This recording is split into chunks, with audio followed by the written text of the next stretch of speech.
తనూజ, కళ్యాణ్.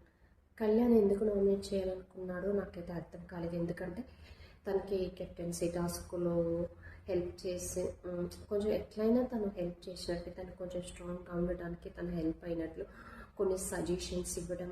అలాగే ఒక విషయంలో ఒక రోజు మొత్తం కళ్యాణ్ మీద అందరూ నెగిటివ్గా ఉంటే నువ్వెందుకు అంటే నేనే సేఫ్ జోన్లోకి వెళ్ళాలి, తను డేంజర్ జోన్లో ఉన్నప్పుడు అందరూ చెప్పారు వాడు కావాలని నీతో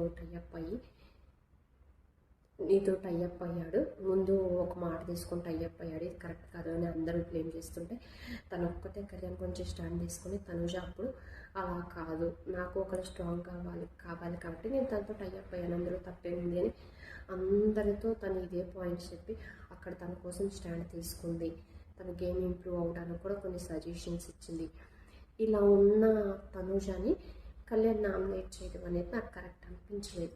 ఎందుకు వాళ్ళిద్దరి మధ్య మంచి బాండింగ్ ఉంది, అంటే వాళ్ళ క్లారిటీ ఉంది వాళ్ళు ఏంటి అనేది. వాళ్ళిద్దరు మంచి ఫ్రెండ్స్గా ఉన్నప్పుడు వైల్డ్ కార్డ్స్ చెప్పినా ఎవరు చెప్పినా అది తీసుకోకుండా ఉండాల్సింది. వాళ్ళు ఎవరి గేమ్స్ వాళ్ళు ఆడుతున్నారు, ఓకే, వాళ్ళేమి ఒకరి కోసం ఒకరు సాక్రిఫైస్ చేసుకుంది ఏం లేదు, ఎవరి గేమ్ వాళ్ళు ఆడుతున్నారు కాబట్టి బయట వాళ్ళు చెప్పి వైల్డ్ కార్డ్స్ ఎవరైతే వచ్చి చెప్పారో అప్పటి నుంచి కొంచెం దూరంగా పెరగడం, వీళ్ళిద్దరి మధ్యన గ్యాప్ రావడం, వీళ్ళిద్దరి మధ్య మాట్లాడుకోకపోవడం, ఇదైతే నాకు కరెక్ట్ కాదనిపించింది. ఎందుకంటే మన గురించి మనం ఏంటి అనేది తెలుసు, మనం సపోర్ట్ చేశారు. సో వాళ్ళకి మనం హౌస్లో ఉన్నంత వరకు మన నుంచి ఏదన్నా అయితే చేయాలి, కానీ వైల్డ్ కార్డ్స్ వచ్చారు లేకపోతే ఎవరో వచ్చిన హోస్ట్ వచ్చి ఇంటి ఇచ్చారు అని కొంచెం గేమ్ ఆడు, ఓకే, స్ట్రాటజీలు ప్లే చేయి.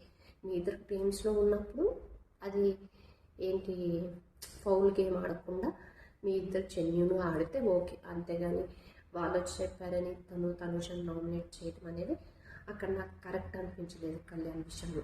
సో నాకైతే ఇది అనిపించింది.